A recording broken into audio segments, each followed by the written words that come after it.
বাংলা সাহিত্যের রোমাঞ্চকর কিছু গল্প নিয়ে আমাদের আজ বিশেষ নিবেদন। আজ কিশোর ছোটবেলার সাথীর তরফ থেকে আপনাদের জন্য বিখ্যাত সাহিত্যিক সৈয়দ মুস্তফা সিরাজ সৃষ্ট চরিত্র কর্নেল নীলাদ্রি সরকারের গল্প প্রতাপগড়ের মানুষ খেকো। তাহলে শুরু করি।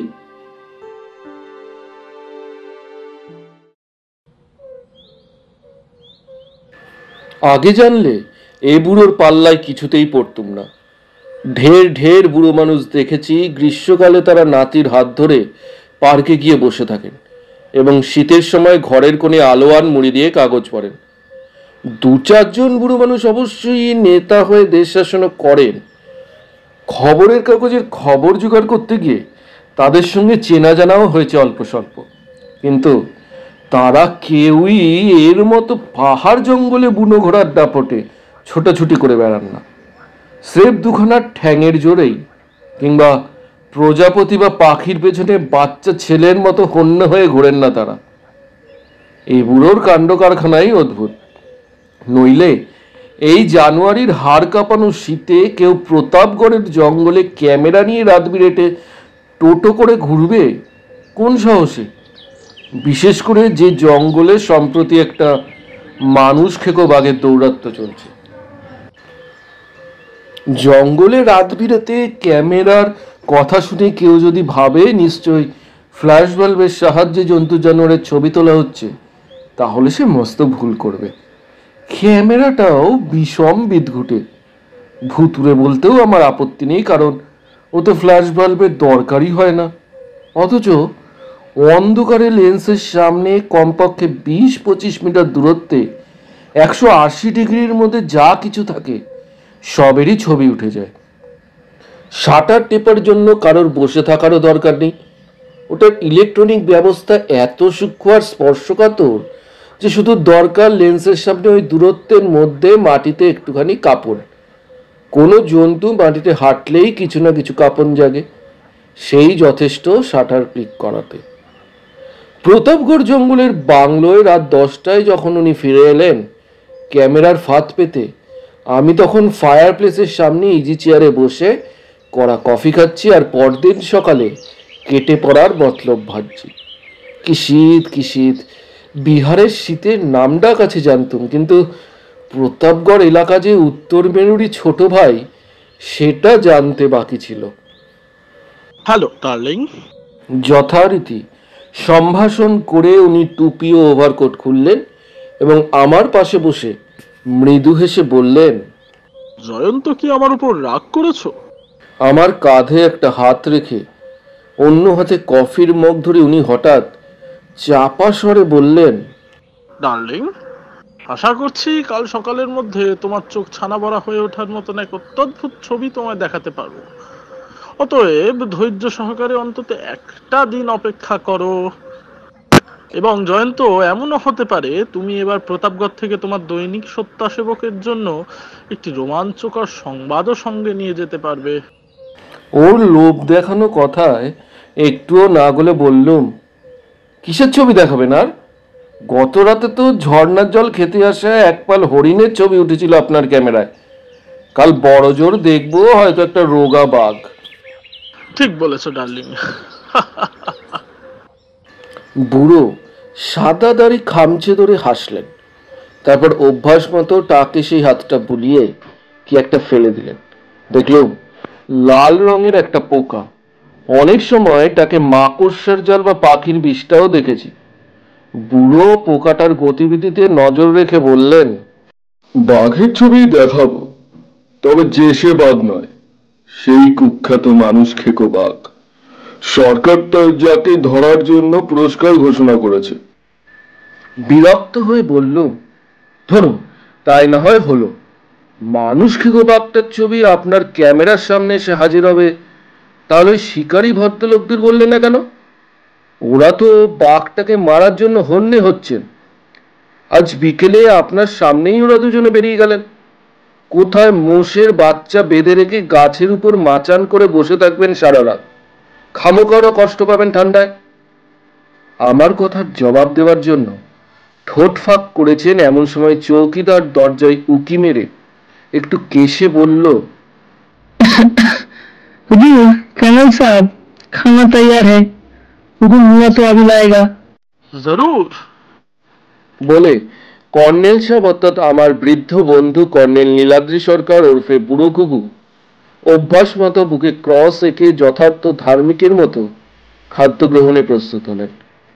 বাংলোটা একেবারে জঙ্গলের মধ্যে, তাই সতর্কতার জন্য বারান্দা জুড়ে গ্রিল এবং এই শীতে গোটাটা রেলে ঢাকা রয়েছে। বারান্দার একদিকে কিচেন, চৌকিদার কিচেনের সামনে খাটিয়া পেতে ঘুমায়।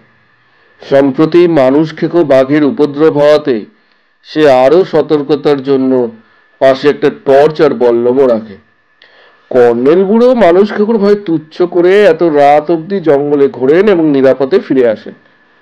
বারান্দায় গ্রিলের একটা অংশ খুলে সে হুজুর কর্নেল সাহেবকে ভেতরে আসতে দেয় এবং সঙ্গে সঙ্গে ফের সেই ফাঁকটা অর্থাৎ দরজা বন্ধ করে তালা এঁটে সন্দিগ্ধ দৃষ্টিতে তাকিয়ে থাকে। আমার ধারণা সে ভূত দেখছে না মানুষ, তার দৃষ্টিতে এরকম একটা চাঞ্চল্য থাকে। কর্নেলের ওপর তার ভক্তি ক্রমশ বেড়ে গেছে।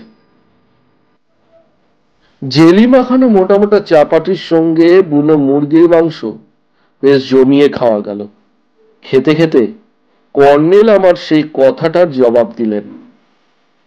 ঠিকই জয়ন্ত, মিস্টার সেন এবং মিস্টার দত্তকে আমার বলা উচিত ছিল আপনারা ঝর্ণার ভাটিতে টোপ না বেঁধে আর একটু উজানে এসে বাঁধুন, কারণ আমার ধারণা বাঘটা ওখানেই টিলার উপর একটা গুহায় থাকে।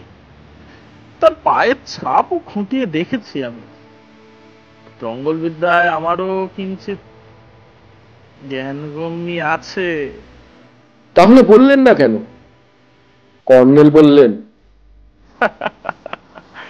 যেচে পড়ে বলাটা সঙ্গত মনে করিনি জয়ন্ত। তাছাড়া লক্ষ্য করেছো নিশ্চয়ই, বিশেষ করে মিস্টার দত্ত কেমন যেন অভদ্র প্রকৃতির লোক। এসেই আমাদের এখানে দেখে কেমন তেলে বেগুনে হয়ে উঠেছিলেন না? মিস্টার সেনও কেমন আমাদের শুনিয়ে শুনিয়ে বললেন দুটো মানুষ টোপ থাকতে আর মোষের বাচ্চা কিনতে খামোখা খরচ কেন। ব্যাপারটা আমার গায়ে লেগেছে জয়ন্ত। ওর দুঃখ দেখে ঠাট্টা করে বললুম, আহা, ওরা তো কর্নেল নীলাদ্রি সরকার নামক প্রখ্যাত বুড়ো ঘুঘুকে চেনেন না। চিনলে নিশ্চয়ই সমীহ করে কথা বলতেন। তাছাড়া যে জঙ্গলে মানুষ খেকো বাঘ রয়েছে সেখানে যারা বেড়াতে এসেছে শখের বসে, তারা নিছক টোপ হতেই এসেছে বই কি। কর্নেল কিন্তু হাসলেন না, গোমরা মুখে গ্লাসের কনকনে ঠান্ডা জলটা পুরো গিলে ফেললেন। শেষ রাতে কি একটা গন্ডগোলের শব্দে ঘুম ভেঙে গেল। জেগে কয়েক সেকেন্ড ফ্যাল করে তাকিয়ে রইল। লণ্ঠনের দম বাড়িয়ে কর্নেল ব্যস্তভাবে ডাকছেন, জয়ন্ত, জয়ন্ত। কম্বল ছেড়ে বেরোনো সহজ কথা নয়, কিন্তু এসব ক্ষেত্রে সহজাত বোধ কাজ করে। হুড়মুড় করে উঠে পড়ল। তারপর দেখি কর্নেল লণ্ঠন হাতে এগিয়ে গিয়ে দরজা খুললেন। তার পিছন পিছন দৌড়ে গেল। বারান্দায় বেরিয়ে এক ভয়ঙ্কর দৃশ্য চোখে পড়ল। মেঝে পা ছড়িয়ে বসে আছেন সেই শিকারী মিস্টার দত্ত এবং দু হাতে মুখ ঢেকে ছেলে মানুষের মতো কাঁদছেন। তার পোশাকে চাপচাপ রক্ত লেগে রয়েছে। পাশে দুটো রাইফেল পড়ে রয়েছে আর তার সামনে দাঁড়িয়ে চৌকিদার বেচারা জড়ানো গলায় ক্রমাগত কি বলছে বোঝা যাচ্ছে না। কর্নেল মিস্টার দত্তের কাঁধে হাত রেখে ঝাঁকুনি দিয়ে বললেন, মিস্টার দত্ত শান্ত হন, বলুন কি হয়েছে। কর্নেলের কথা শুনে মিস্টার দত্ত একটু শান্ত হলেন। তারপর ফ্যাচ করে নাক ঝেড়ে বললেন,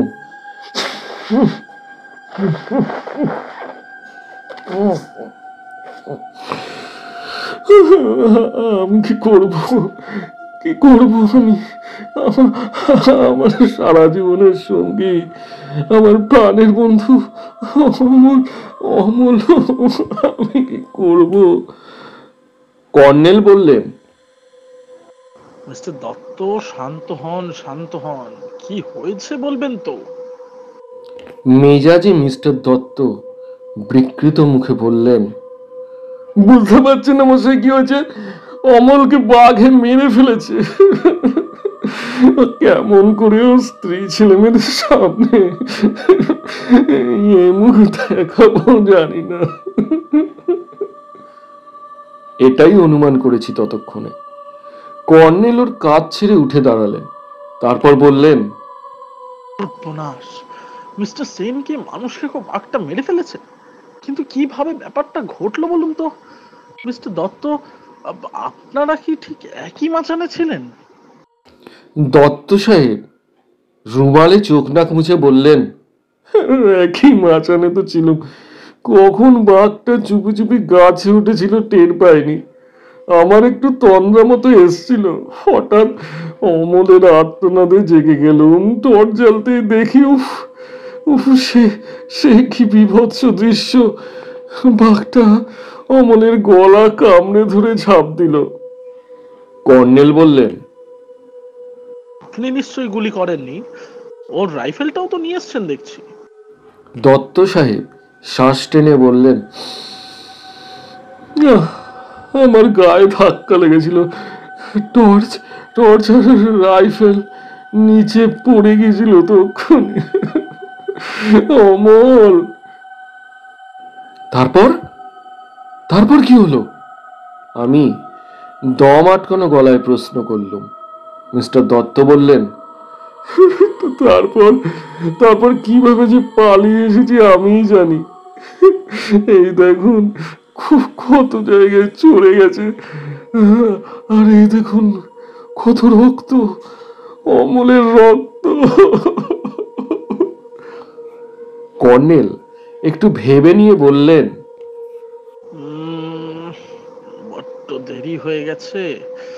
এতক্ষণে নিশ্চয়ই বাঘটা শিকার নিয়ে সরে পড়েছে। সকাল পর্যন্ত অপেক্ষা করা ছাড়া আর কোনো উপায় নেই দেখছি। বাকিরা তার ঘুমানো গেল না। পাশের ঘরে দত্ত সাহেব সমানে বিড়বিড় করে শোক প্রকাশ করছেন শোনা যাচ্ছিল। কর্নেল ও আমি ফায়ার প্লেসের কাছে বসে রইলাম। কর্নেল বুড়ো একেবারে চুপচাপ, কোনো প্রশ্ন করেও জবাব পেলাম না। অভ্যাস মতো দাড়ি বা টাকে হাত বুলাচ্ছেন, কখনো চোখ বুজে বুকে ক্রস আঁকছেন।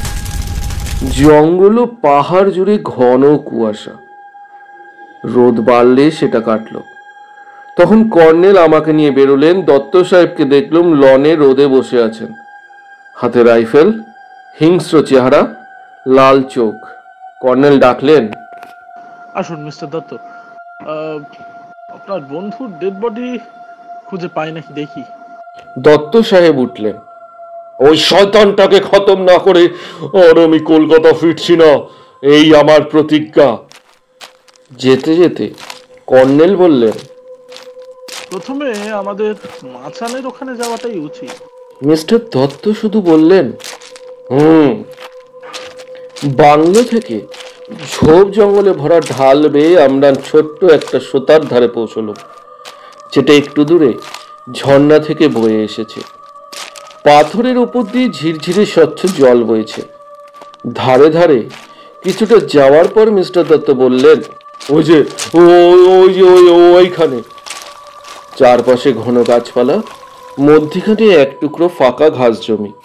একটা বাচ্চা মোষ বনের সুখে এখন ঘাস খাচ্ছে। বুঝলাম ওটাই টোপ। জমিটায় পৌঁছেই আমরা থমকে দাঁড়ালাম। মাচানের ঠিক নিচেই একটা ক্ষত বিক্ষত মৃতদেহ পড়ে রয়েছে। তারপর বিকট চিৎকার করে মিস্টার দত্ত ছুটে গিয়ে মৃতদেহটার কাছে হাঁটু মুড়ে বসলেন এবং রাতের মতোই বুক ফাটা কান্না জুড়ে দিলেন। অমল, তোর ছেলে মেয়ের কাছে আমি কি জবাব দেব? অমল, অমল রে। কর্নেল ও আমি এগিয়ে গেলুম। শিকারী মিস্টার সেনের গলায় এক গভীর ক্ষতচিহ্ন এবং বুকের ওপরটা তীক্ষ্ণ নখের আঘাতে ফালা ফালা, পুরো পুলোভার ছিঁড়ে ফুড়ে গেছে, জমাট কালচে রক্তের ছোপ সবখানে। কর্নেল মুখ তুলে মাচানের দিকে তাকালেন, তারপর বেমক্কা গাছে চড়তে শুরু করলেন। গাছটার গুড়ি ও ডালে রক্তের ছোপ দেখতে পাচ্ছিলাম। একটু পরে কর্নেল মাচান থেকে নেমে এসে বললেন, আপনি ঠিকই বলেছেন মিস্টার দত্ত। বাঘটা ওকে আচমকা মাচানের ওপরেই আক্রমণ করেছিল। উনি আত্মরক্ষার ফুরসত পাননি। তো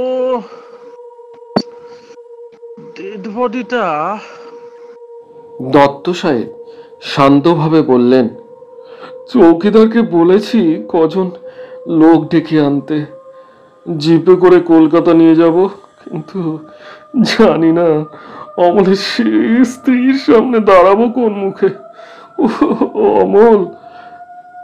কর্নেল অন্যমনস্কভাবে মাচানের দিকে তাকিয়ে রইলেন কিছুক্ষণ, তারপর হঠাৎ ঘুরে বললেন, দেখুন মিস্টার দত্ত, আমার মনে হচ্ছে আপনার বন্ধু মিস্টার সেনকে যে বাঘটা মেরে ফেলেছে সেটা মানুষ ওটা নয়। মিস্টার দত্ত ভুরু কুচকে বললেন, কেন? আপনি কি শিকারী? কিভাবে বুঝলেন যে মানুষ খেকোটা নয়? মানুষ খেকো না হলে ওভাবে কোনো বাঘ চুপি চুপি গাছে উঠে শিকারীর উপর হামলা করে না। কর্নেল বললেন, তা ঠিক, তবে এ জঙ্গলে আরো বাঘ থাকাও তো সম্ভব। ধমকের সুরে দত্ত সাহেব বললেন, যে জানেন না তা নিয়ে বাজে বকবেন না। কর্নেল ধমক খেয়ে কাচুমাচু মুখে সরে এলেন। চলো জয়ন্ত, ডেড বডি তো পাওয়া গেছে, আমরা নিজের কাজে যাই। ঝর্ণার ধারে এসে বললুম, লোকটা অভদ্র, গোয়ার একটা হামবাগ। কর্নেল হেসে বললেন, শিকারীদের একটু রাগ হওয়া তো স্বাভাবিক। যাকে জয়ন্ত, তুমি বাংলোয় গিয়ে একটু বিশ্রাম করোগে। এ বুড়োর পিছনে ছুটোছুটি করা তোমার পোষায় না জানি। সে আর বলতে, কিন্তু আপনি যাবেনটা কোথায়? আপাতত ক্যামেরাটা নিয়ে আসি। কর্নেল ফিরলেন একেবারে দুপুর গড়িয়ে।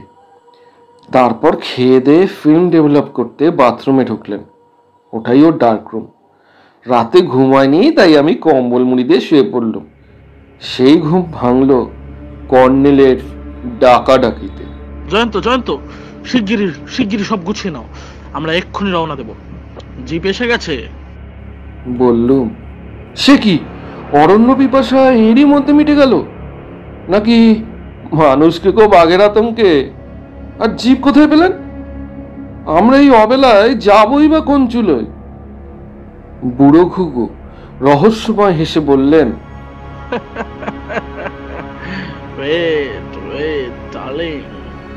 সব প্রশ্নের জবাবে আপাতত আমার রাতের ফসল তোমাকে উপহার দিতে চাই, নাও। হাত বাড়িয়ে যা পেলুম একটা ছোট্ট ফটোগ্রাফ, কিন্তু দেখা মাত্র চমকে উঠলুম। এ কি দেখছি? মিস্টার দত্ত হাঁটু দুমড়ে পাথরের কাছে হাত পুড়ে কি একটা করছেন। অবাক হয়ে বললুম, এর মানে কাল রাতে তো ওরা দুজনে মাচানে ছিলেন, মানে মিস্টার দত্ত এবং মিস্টার সেন। অথচ মিস্টার দত্ত দেখছি একা এখানে কি যেন করছেন। কর্নেল বিদঘুটে ভঙ্গিতে ফের হাসলেন। রেডি হয়ে নাও ঝটপট, তোমায় যা দেখাবো বলেছিলুম তা দেখালো, বাকিটা প্রতাপগড় টাউনশিপে গিয়ে দেখাবো। কিন্তু আপনি তো মানুষ খেকো বাঘটা দেখাবেন বলেছিলেন। তাই তো দেখালুম। বলে বৃদ্ধ গোয়েন্দা প্রবণ নিজেই আমার কম্বল বেডিংপত্তর গোছাতে শুরু করলেন। আমি তো হতভম্ব হয়ে গেছি। কিছুক্ষণ পরে জিপে ওঠার সময় কর্নেল বললেন, আসলে যে বুড়ো এবং রোগা বাঘটা তল্লাটে 5টা মানুষ মেরে খেয়েছে, সে তার পাহাড়ি গুহায় স্বাভাবিকভাবে মরে পড়ে আছে। তাকে গতকাল আবিষ্কার করে এসেছিল। কবে কোন শিকারীর গুলি খেয়ে বাঘটার অবস্থা এমনিতে শোচনীয় হয়ে উঠেছিল। যাকে উঠে পড়ো বৎস, যথাস্থানে পৌঁছে সব টের পাবে।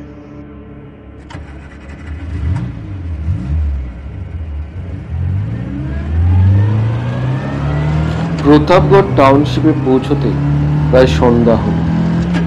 অবাক হয়ে দেখি জিপ থানায় ঢুকছে। বুক কাঁপল। তাহলে কি মিস্টার সেন বাগের হাতে মারা পড়েননি? নিছক খুন খারাপির ঘটনা? ঠিক তাই। লাল চোখে হিংস্র মুখভঙ্গিতে বসে আছেন মিস্টার দত্ত, তার হাতে হাত করা। টেবিলের চারপাশ ঘিরে কয়েকজন পুলিশ অফিসার রয়েছেন। আমাদের দেখে একজন পুলিশ অফিসার চেঁচিয়ে উঠলেন, হ্যালো কর্নেল। কর্নেল কোটের পকেট থেকে একগাদা ছবি এগিয়ে দিয়ে বললেন, আমার অত্যদ্ভুত ক্যামেরার রাতের ফসল মিস্টার শর্মা। একটা ছবিতে দেখবেন দত্ত সাহেব দুটো বাঘ নখ লুকিয়ে রেখেছেন। সময় ও ফিল্মে সাংকেতিকভাবে দেখা হয়ে যায়। রাত 2:33। এই দেখুন। মিস্টার শর্মা একগাল হেসে বললেন, আপনার নির্দেশ মতো জায়গায় মার্ডার ওয়েপনটি উদ্ধার করা হয়েছে। ডেড বডিও মর্গে পাঠানো হয়েছে। রিপোর্ট আসতে দেরি নেই। বলে উনি ড্রয়ার থেকে কাগজে মোড়া দুটো বাঘের থাবার মতো নৌকলা সাংঘাতিক অস্ত্র বের করলেন। রক্তের ছোপ কালো হয়ে আছে। মিস্টার দত্ত মুখ নিচু করে বসে আছেন পাথরের মতো। অনেক রাতে সার্কিট হাউসের একটা ঘরে কর্নেলের মুখোমুখি হলো। বললুম, দত্ত সাহেব বন্ধুকে খুন করলেন কেন? কর্নেল জবাব দিলেন, কলকাতার প্রখ্যাত হুঁশিয়ারি দত্ত অ্যান্ড সেনের নাম শুনুনি জয়ন্ত? সেজো বাগমার্কা, গেঞ্জি ইত্যাদি যাদের। যেটুকু অনুমান করছি তাতে মনে হয় দত্ত সাহেবের ভেতর পার্টনার বন্ধু সেন সাহেবকে ঠকিয়ে একা মালিক হওয়ার চক্রান্ত করেছিলেন। কারণ ওদের চাপা গলায় আগের দিন রাত্রে কি সব তর্ক করতে শুনেছিলাম জানো। যাই হোক, সে চক্রান্ত চরম অবস্থায় হত্যাকাণ্ড। বুঝে দেখো জয়ন্ত, কি চমৎকার ফোন দিয়ে এঁটেছিলেন মিস্টার দত্ত। মানুষকে খুব বাঘ শিকার করতে এসে তার পাল্লায় একজনের মরা পড়াটা কত স্বাভাবিক দেখাবে। শুধু বাদ সাধলো এই বৃদ্ধ প্রকৃতিবিদ এবং তার অত্যদ্ভুত ক্যামেরা। তবে জয়ন্ত ডার্লিং, আমি প্রতিশ্রুতি দিচ্ছি, যদি তুমি এই বৃদ্ধকে নির্দয়ভাবে পরিত্যাগ করে না যাও, তাহলে কয়েকদিনের মধ্যে তোমায় সত্যিকারের বাঘ দেখাবো। দাড়ি ও টাকওয়ালা বুড়ো ঘুঘু কর্নেল নীলাদ্রি সরকার নিজের বিশাল বুকে খাঁটি পাদ্রীর মতো একবার ক্রস আঁকলেন। তারপর অস্ফুট স্বরে আওড়ালেন, আমেন আমেন। শুনছিলেন কর্নেল কাহিনী প্রতাপগড়ের মানুষ খেকো, রচনা সৈয়দ মুস্তাফা সিরাজ, গল্প পাঠে এবং জয়ন্ত ও মিস্টার দত্তের ভূমিকায় আমি অয়ন, কর্নেল নীলাদ্রি সরকারের ভূমিকায় ঋতব্রত, চৌকিদার ও পুলিশ অফিসারের ভূমিকায় দীপঙ্কর, শব্দগ্রহণ, সঙ্গীত সংযোজন এবং পোস্টার ডিজাইনে অয়ন, নির্দেশনায় টিম কিশোলয়। নিজেদের গল্প পাঠান ডেসক্রিপশনে দেওয়া আমাদের মেল আইডিতে। আমাদের সাথে জুড়ে থাকুন ফেসবুক এবং ইনস্টাগ্রামেও, লিংক ডেসক্রিপশনে। ধন্যবাদ। সাথে থাকবেন। আরও অনেক রহস্য, ভৌতিক, কৌতুক, অলৌকিক গল্প আপনাদের আমরা শোনাবার জন্য প্রস্তুত। দেখা হবে আগামী গল্পে। আজকের মতো বিদায়।